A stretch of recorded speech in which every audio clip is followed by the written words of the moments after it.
Amanhã eu chego aos meus 40 anos de idade, 20 de formado em História. Eu queria tentar hoje dar a minha maior contribuição para a ciência através dessa fala. Vai ser um pouco longa, mas eu pediria que, se vocês pudessem, vissem todo até o final. Quando eu fui encontrar a História, me disseram assim: ah, ela é bobinha, ela é tola, ela é ingênua, ela é desinteressante. Não é burra. História para quê? Porque é história. Né? Existia toda uma série de conceitos formados e de preconceitos acerca dessa ciência que não é conta de somar, não é receita de bolo, nem é bolo de remédio. E 2 mais 2 nunca vai ser 4. É uma ciência humana, feita por homens, que busca o tempo, que busca o gerúndio. Os historiadores gostam de estar fazendo, acontecendo, pesquisando, descobrindo, vendo e entendendo. Os historiadores têm uma preocupação preeminente. Eles respeitam o tempo. Esse tempo que ele é futuro e passado, como tão bem narrou Koselleck, que é presente do passado, do presente e do futuro, como pensou Santo Agostinho. Esse tempo que é circular, espiral. Esse tempo que tem tantas definições e que ao mesmo tempo foi eternizado por Maria Gadu na canção Oração ao Tempo. A história, ela atribui glória, mas ela também causa desonra, como disse Walter Benjamin, aquele que cortou os pulsos. Ao longo de todo esse percurso de textos, de leituras e de literaturas, ali muito próximo com a literatura especificamente e o amor por Leão Barreto que eu tenho, me identifico muito com suas obras. A história e os historiadores, eles não trabalham só, eles dialogam com a interdisciplinaridade, com a filosofia, com as ciências sociais, com a música, com a literatura, com a dança, com os credos, com as margens, com as fronteiras, com as epistemologias, com tudo. Os historiadores, eles são investigadores dos processos, dos fatos e dos eventos históricos. Eles são traças, trabalham silenciosamente e dialogam também com as instituições, com as palavras e com as coisas. Ao cometer uma falha, ele comete um anacronismo. Por isso que ele tem muita precisão ao escrever e ao aplicar o discurso, porque é preciso esgotar toda uma possibilidade de pesquisa, uma exegese, como diz aí no título do vídeo. É grande, mas é necessário, faz parte desse processo. Assim também como todas as possibilidades de epistemologia e também de hermenêutica, interpretações, conhecimentos científicos, além de científicos. O métier da história dos historiadores, ele é pautado em uma palavra básica: verossimilhança. Os historiadores, por estarem no gerúndio, eles buscam a aproximação da verdade, porque os fatos eles podem se desdobrar e caminhar para novas situações e novas descobertas, desde que sejam verossímeis e não que sejam burladas, vilipendiadas pelas instituições, pelos sujeitos históricos, porque somos sujeitos históricos, mas precisamos ter responsabilidade social com aquilo que se faz. A burla e as táticas, elas concernem em 2 momentos distintos. Foucault disse que burlar é perigoso, porque geralmente você usa de dubialidade. Ao fazer táticas, Michel de Certeau nos orienta que é fundamentalmente importante, sim, desde que seja para nutrir o bom conhecimento, o bom jogo. Que a história é um jogo também. E como afirmou Kant, ela tem um sentido de progresso, ela é um a priori, ela pensa para frente, ela tem um tempo progredido, ela é uma seta. Eu sempre falo muito disso aqui. Ao tentar entender essas teorias e esses teóricos, me custaram mais de 147 mil páginas de leitura em todo o tempo, e mais de 730 milhões de fontes históricas de informação, preservando todas, primárias, secundárias, terciárias. E aí você desenvolve tudo. Desde um papel que cai no chão até um sopro. Os historiadores gostam das fontes. Eles as analisam bem, porque é de responsabilidade da história, da ciência, pautar pela ética, pela reciprocidade, pela empatia e esclarecer os fatos, as palavras e as coisas numa postura verossímil. Não vilupediada, hipócrita, fingida e cerceada de práticas e de representações. Que de práticas e representações que tão bem foram estudadas por Roger Chartier, os historiadores conhecem bem. Tanto a teoria como a própria prática das práticas. Quando você está ali exercendo uma função que não é sua, praticando e representando a caridade, a divindade, a bondade, a meta tão boazinha, etc. Só que os historiadores, a ciência, a história humana, do espírito, eles têm que estar, sabe, com o tempo, todo tempo tem que incorporar um papel também. Porque senão o conhecimento ele pode ficar ali chulo. Michel Foucault, em suas obras imponentes, Vigiar e Punir, As Palavras e as Coisas, A Ordem do Discurso, e o discurso ele é consubstanciado por linhas e entrelinhas, o poder do discurso, a metafísica do poder deste discurso, ele narra expressões, sentimentos, emoções que vão pelo patamar das práticas, das representações, se aconselham nos cotidianos, todos, em todos os lugares sociais, do mais alto ao mais baixo.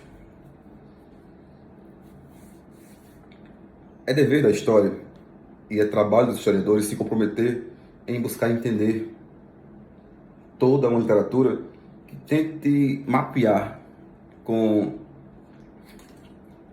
exaustão todos esses discursos que até então quem melhor estudou foi Foucault.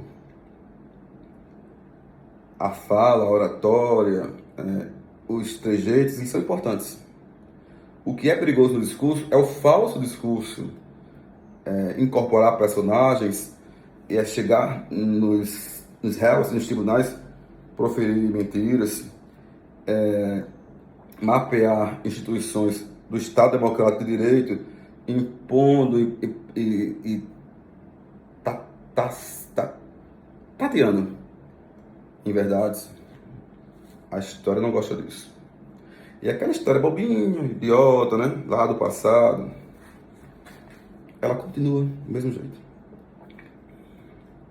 É dever dos historiadores preservarem as características históricas dos seus lugares sociais. Mas a história é aberta ao diálogo. Porque, como disse Câmara Cascudo, ela é um carro feliz, alegre, que dentro dele cabe todo mundo. Todo mundo. Preto, branco, as margens fronteiras. Eu vou continuar porque o interfone tocou. Perdi até a raciocínio, mas eu vou continuar.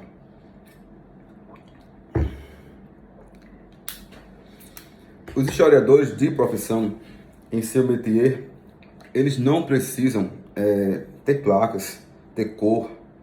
Eles têm que ser flexíveis, plurais e respeitar todas as ideologias, todas as identidades, credos, raças, religiões e etc. Se tiver que ser preto, ele vai ser preto. Se tiver que ser rosa, ele vai ser rosa. Se tiver que ser homem, vai ser homem. Se tiver que ser mulher, vai ser mulher. Se tiver que ser sapatão, vai ser sapatão. Se tiver que ser gay, tem que ser gay, escravo, o que for. Os historiadores são pessoas que gostam da empatia e prezam pelo respeito mútuo, né? Esse é o bom discurso de quem analisa as fontes e que tem realmente um apego pela ética e pela verossimilhança nos escritos de história, de narrar esses lugares sociais, esses cotidianos, com a expressão que preserve, né, as memórias, as identidades e que cada um seja responsável pelas suas palavras e coisas. Porque a história, ela mostra os fatos, né? Quem estuda é a sociologia. A história organiza, né, mentaliza, biografa, A história, ela tenta solver conflitos, porque ela não se constrói de uma forma pré-fabricada, ela vai se construindo à medida que a gente vai se jogando dentro desse arquipélago intrínseco e de tantas nuances que é a ciência humana da história. Eu não gosto muito de ciência exata, não, porque aquele negócio de 2 mais 2 ser 4, sabe? É muito chato. Você chega em casa e sabe o que vai comer todo dia, né? Por isso que eu gosto das humanas. Que tem muito bololô, muita revoada. E a história, sim, ela surpreende. Porque ela não tem definição. Ela não é igual. 2 mais 2 nunca é 4 na história. Por não ser assim, existe o quê? Várias maneiras de você tentar entender, mas uma coisa é fato. Não pode se perder nas objetividades, subjetividades, nas suas idiosincrasias e narrativas. Porque essa ciência ela preza pelo métier que preserva e tenta ser o mais justo e honesto com os discursos e com os horizontes de certezas, de perspectivas. É dever dos historiadores de profissão também não tentarem se colocar, ser muito marxista, ou ser muito positivista, Foucaultiano, hegeliano ou qualquer outra corrente histórica. Ele precisa ser também flexível para que esteja aberto ao diálogo, aberto às novas compreensões. E eu particularmente gosto muito do que disse o filósofo Sócrates lá atrás, de que não sabe de nada, só sei para sei. Por ser uma ciência que mexe com tantas estruturas, com tantos paradigmas, valores, que abarca e engloba toda a população, que pensa numa ciência total e que envolva os diversos mecanismos de conhecimento e temas, desde que nós tenhamos um compromisso com o fato, o compromisso com a responsabilidade, porque não é a história que é assim, é quem a faz. Os historiadores, eles precisam preservar também pela segurança das argumentações. É preciso ser plausível, é preciso ser claro, objetivo, e a leitura dos teóricos, elas são fundamentalmente importantes. Por isso, quando se tem um título tão grande para falar de burla, de táticas, de lugares sociais, escritas de si, falar de si é muito complicado. Tantos outros processos, o tempo, o historiador acredita no tempo, ele vive no tempo. E ele não critica nem despreza o grande tempo ou o pequeno tempo. Porque na história não existe 1 ano e 1 milhão. Existe o tempo, os fatos e como eles se colocam na vida das pessoas e nas sociedades. Michel de Certeau, que é um jesuíta marxista, um imponente escritor, historiador, ele tem uma discussão muito interessante e que é condicional no entendimento do processo histórico, porque a história é um processo, que é os não ditos. Tudo que já está nas historiografias, nos textos de história, a gente sabe, são ditos, né? Ditos, reditos, lembrados, relembrados, mas existe muita coisa que não está dita. E essas coisas que não estão ditas, esses fatos, essas informações que não estão ditas, elas muitas vezes precisam sim ser escritas e ser incorporadas dentro das historiografias num processo que preze também pela verossimilhança. E aí que vem a questão. As histórias, elas não têm parte. Elas têm que levar para um mesmo lugar. Versões, essas versões precisam estar consubstanciadas nas teorias, nos processos como um todo, que preservem pela verossimilhança. Eu não posso chegar ali numa aula e dizer, é assim, assado, aleatoriamente, e quem estiver ali para escutar vai acreditar. Não. É preciso questionar a fala, as fontes, a informação como um todo, e ouvir todos os lados. A história preza pela igualdade e pelo discurso de todos. É dever dos historiadores preservarem por isso. E dizer aos povos que existe vários capítulos de uma mesma história, que talvez por cegueira ou por achar que a sua ciência exata é superior, não acorda para a vida. Julga, critica, aí passa até pela questão da fé, né? Quem tem a fé? Que eu tenho. Não é dever da história julgar. Nós não somos juízes, nem os historiadores são juízes. Como eu disse, os historiadores organizam os fatos. Quem estuda é a sociologia e as demais ciências. Ninguém acredita nisso, né? Pois é. Ainda pensando nesses não ditos, eu vou dar um exemplo bem fácil para vocês vão compreender no cotidiano de vocês, de todos nós. A casa é azul e preta. Não, pensem isso aí. Mas pensem também, os holandeses invadiram o Brasil e por 24 anos tomaram ele de Portugal. Quem foi do conhecimento teórico vai entender. Só que os holandeses não sabiam eles que já estavam sendo observados desde quando vinham.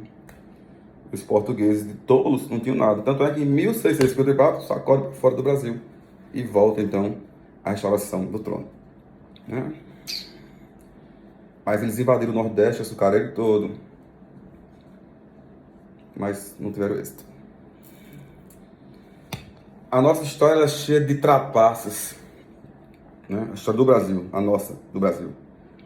Ela é cheia de trapaças, de inverdades que estão sendo corrigidas paulatinamente. É dever dos historiadores de profissão corrigir as inverdades e as trapaças que não foram contadas direitinho. Rainhas, né, princesas. É preciso que se conheça as verossimilhanças. E para isso, vejam as fontes, enxerguem as fontes, leiam as fontes, manuseiem as fontes. E não fique só naquela lazeira de exata. E essa tese, que é defendida por tantos teóricos, elas se encontram, mas também se desencontram numa coisa chamada aproximações. Né? E a gente pode pensar a cordialidade do homem brasileiro, lá para trás, né? E todos os conceitos patriarcais, a gente envolve aqui a literatura, e eu gosto muito de Lima Barreto. Então, assim, é uma coisa muito complexa para se falar assim. Mas em cerne, para dar ênfase ao título deste vídeo, se A, então B. O que vai de lá, vem de cá. O que vem de cá, vem de lá. Lógica formal. Filosofia. Se tu grava daqui, eu gravo dali. Se tu beija daqui, eu beijo dali. É lógica formal. Se A, então B. A mão que afaga é a mesma que apedreja. E mais uma vez a história dialoga com a literatura. Castro Alves. E como é que vem então esse minucioso trabalho historiográfico em 20 anos de pesquisa, de tanta leitura, de tanta teoria para se falar e etc. É então você acreditar que as palavras e as coisas, elas têm complementariedade. E nenhuma leitura é indevida. Não. Mas os historiadores de profissão também, nem todos eram para ser, procuram não serem também taxativos. O historiador não é Deus, nem é juiz, nem que está dando perdão, nem que está sendo bonzinho, não. Ele tem que ser neutro, ele tem que ser apenas ético e passivo. Às vezes a história, por ser assim tão tolerante com as coisas, ela abre espaços para todo mundo, para todas as disciplinas, para todas as teorias.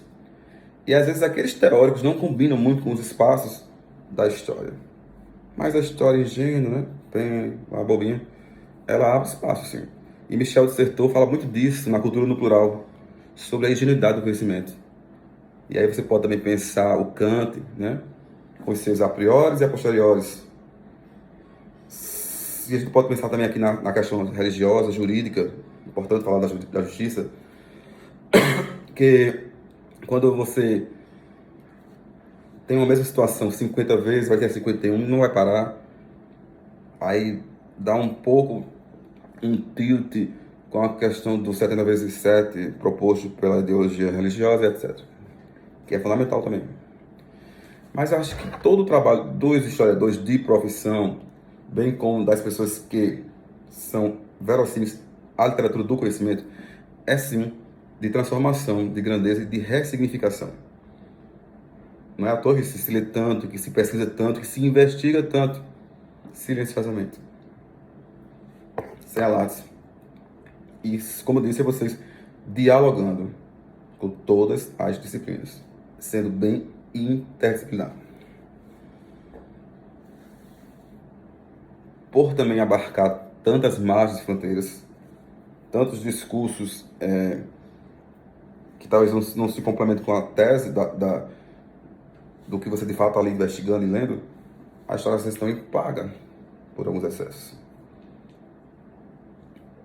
Ela é uma ciência que se ocupa de um tempo, de um espaço, que tem preocupações grandes. Não existe para o conhecimento histórico uma coisa assim, existe uma coisa que precisa ser estudada e que precisa ser escrita à luz de teorias que consubstanciem o que está escrito. Isso não é de uma noite para o dia. Isso é um processo que ele é gradativo.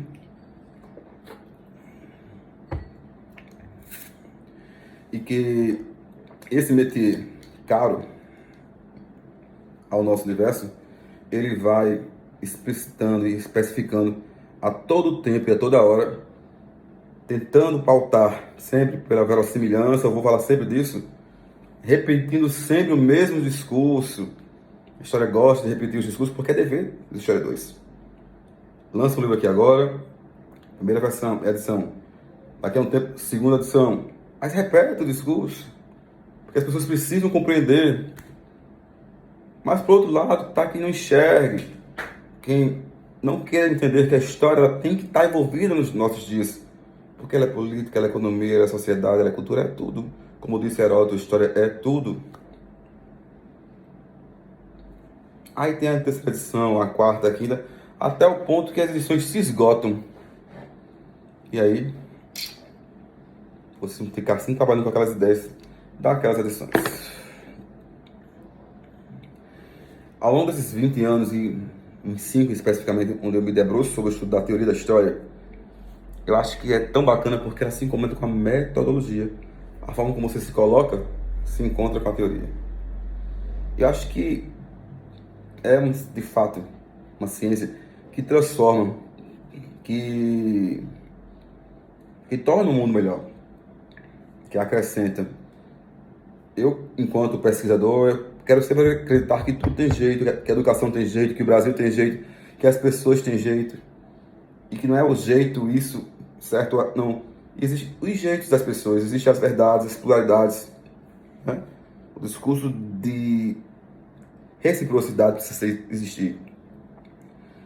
E acho que o conhecimento, quando ele não é bem cuidado nesses quesitos, eles deixam a desejar. Eles causam uma certa ânsia. Ele fica meio que insólito, né? Fica meio que arrogante, meio que presunçoso. Entende? E não é bacana isso. Eu também pensei aqui em falar um pouco sobre a condição textual e humana. Porque às vezes não podemos ser humanos. Aí nessa hora, a gente tem que ser exato. Encontrou as fontes. Precisa sim ser apresentadas, precisa sim ser levadas à defesa de tese, etc., dissertações de mestrado. Ninguém vai fazer uma pesquisa para ficar guardado dentro de casa, né?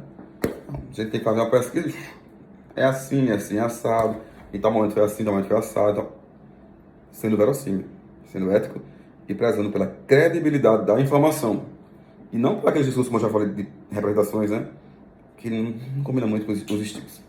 E que em todo o tempo e a toda hora, a Globo, a SBT, essas emissoras que têm novelas, perdem muitos dos grandes atores, bem como também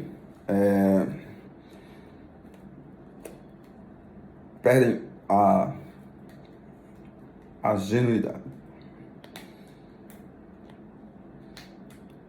Então,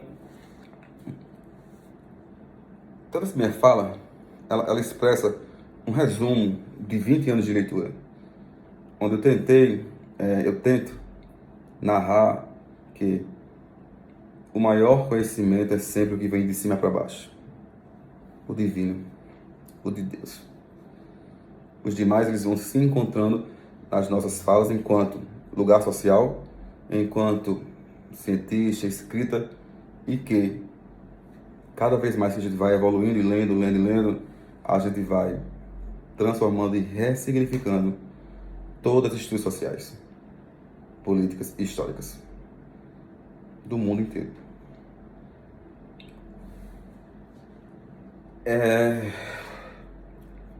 E aí entra a exegese, e aí entra todos os discursos de defesa e etc. Então, é um vídeo longo, mas é meu dever, nesses 20 anos de carreira e 40 de idade amanhã, deixar essa minha contribuição para o mundo, para quem gosta de ler, da ciência, da informação. E aqui não estou sendo exato, nem tão um pouco dono da verdade. Porque, como disse Adam Schaff, a verdade não existe.